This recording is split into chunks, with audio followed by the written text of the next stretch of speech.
Last year was quite fruitful in terms of Viking discoveries, so it's well worth explaining a few of them, mostly from Norway. More and more will be discovered, one of the reasons being that climate change is accelerating the thaw, revealing all kinds of artifacts.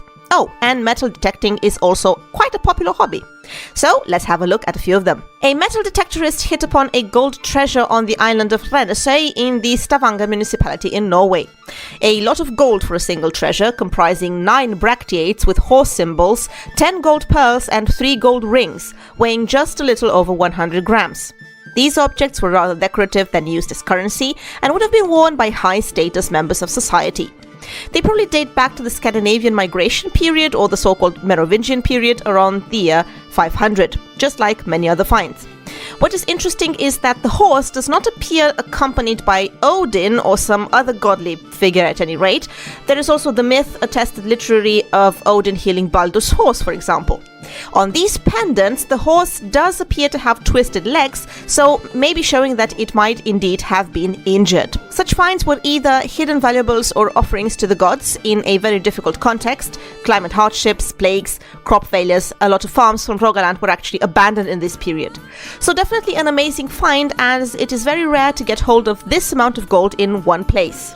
The almost 1,000 bracteates retrieved from Scandinavia were clearly inspired by Roman medallions and were probably used as gifts as well among the elites, and at any rate symbols of power and allegiance to your king or your chieftain, so local magnates may even have built up a collection as a showcase for their fortunes and might.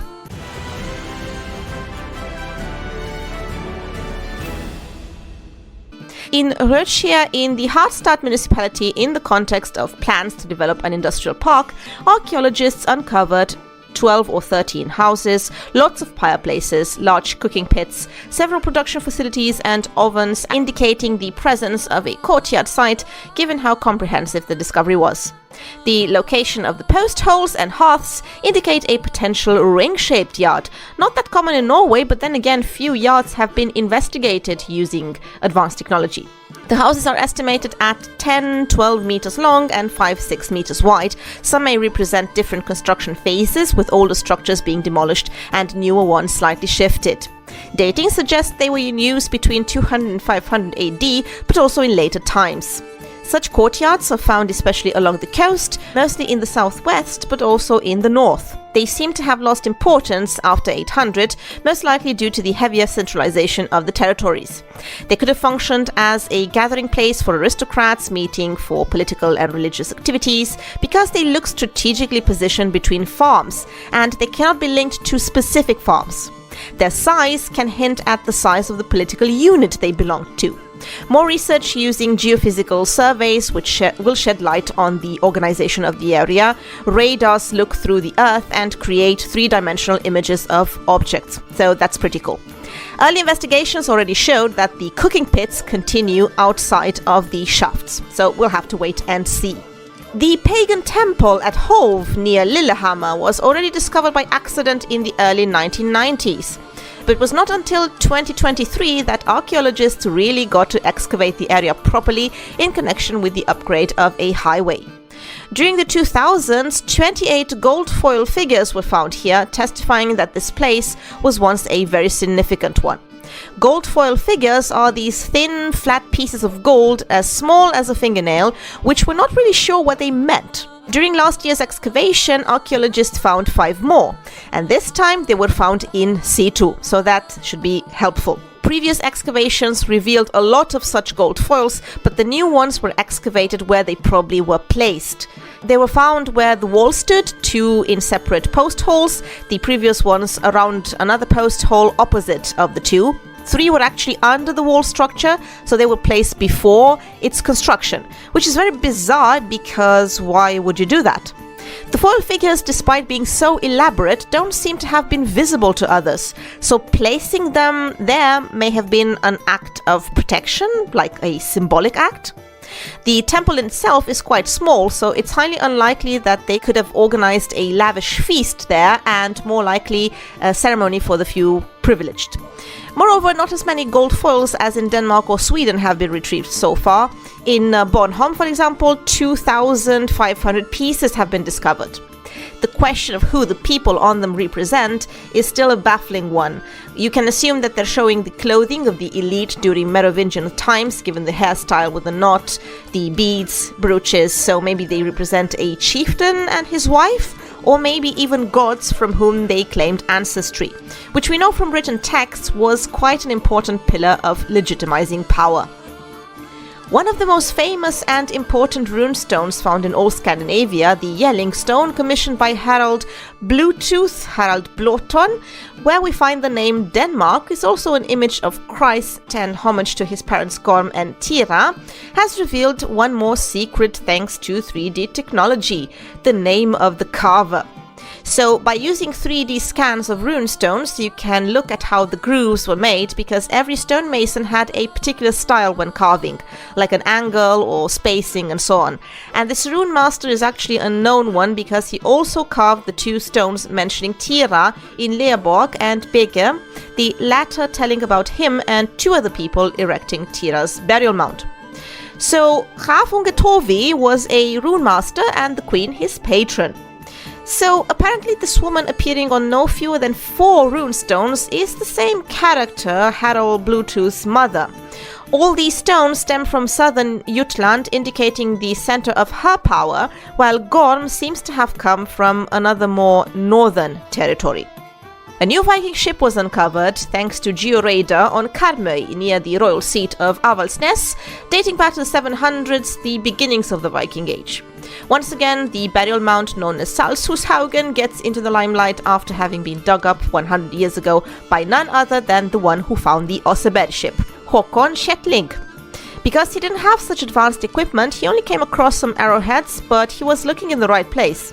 It is an incredible find because Avaldsnes was so significant as a center of power at the dawn of the Viking Age. We are talking about the area where Harald Fairhair is said to have reigned, a disputed character, but the royal seat is quite certain. The Viking ship thus joins the ranks as the third found on Karmöy, along with the Sturhaug ship and the Grönhaug ship, and all date back to the late 700s, so a time when Viking expeditions to the north kicked off. And this is not the only exciting news on ship burials, because in the north of Trondelag, large rivets were found in a mound of 60 meters in diameter, so quite huge. This mound is dated to about 700, so the border between the Merovingian and the Viking Age. It was excavated as early as the 18th century, and interesting stuff was found here, like a seated skeleton with a sword, a kettle, animal bones, iron nails, a wall, but unfortunately everything disappeared without a trace. However, in all likelihood, if the mound also had a wall, it was a ship burial, because this burial usually contains structures inside, like timbered rooms. The ship itself rotted completely. In Rennesöy in Innlandet, a coin has been retrieved, and not just a coin, but an extremely rare Byzantine coin from the 10th or 11th century. Who brought it to Norway? Well, one hypothesis states that Harald Hardrada himself. The timeline fits because he was a member of the Varangian Guard in the 11th century, so this would definitely be very exciting. We know from some sagas that Harald and his followers returned well endowed after their time in Constantinople. His fortune would have also served in his marriage with the daughter of Prince Yaroslav of Kiev, to whom he sent these riches in the first place. So how the coin ended up in Rennesöy remains to be seen when the site is investigated at the start of the new season.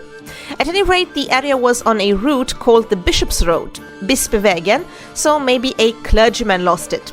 It's quite certain where the coin was struck. On one side we can see Christ with a Bible, and on the other one we see Emperors Basil II and Constantine VIII, who ruled jointly, and the depiction may be from the later phase in the second half of the 10th century. Other discoveries include a 900-year-old arrow and bowl brooch from the same region, Innlandet, where Norway borders Sweden, a sword near Turku in Finland by a medieval stone church, or 2 Viking Age graves in the heart of Gothenburg in Burgotsparken. The stone packings nearby indicate a potential place of sacrifice and a large burial site. The area used to be a hill, and the graves are found near a stream. In fact, defense features and ships along the rivers Göta and Nordre point out the importance of the estuary, gateway to Skagerrak, straits separating Sweden from Norway and Denmark and offering access to the North Sea.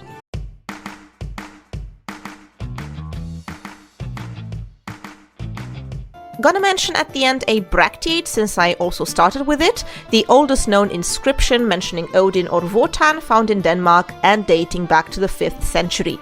It's part of the hoard, the Vindelev hoard, unearthed in 2021, but it took more than a year to decipher because the runes are very tiny and difficult to make sense of.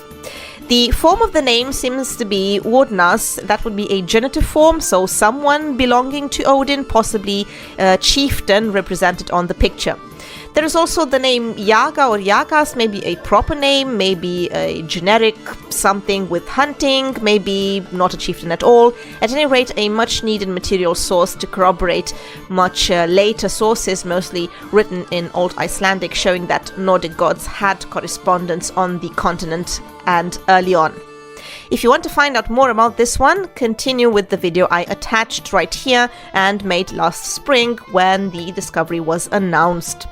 Enjoy and follow for more Viking wonders, and if you have information of your own about some more discoveries I missed here, please feel free to leave a comment. And of course, if you enjoy this type of content, please subscribe. All the best.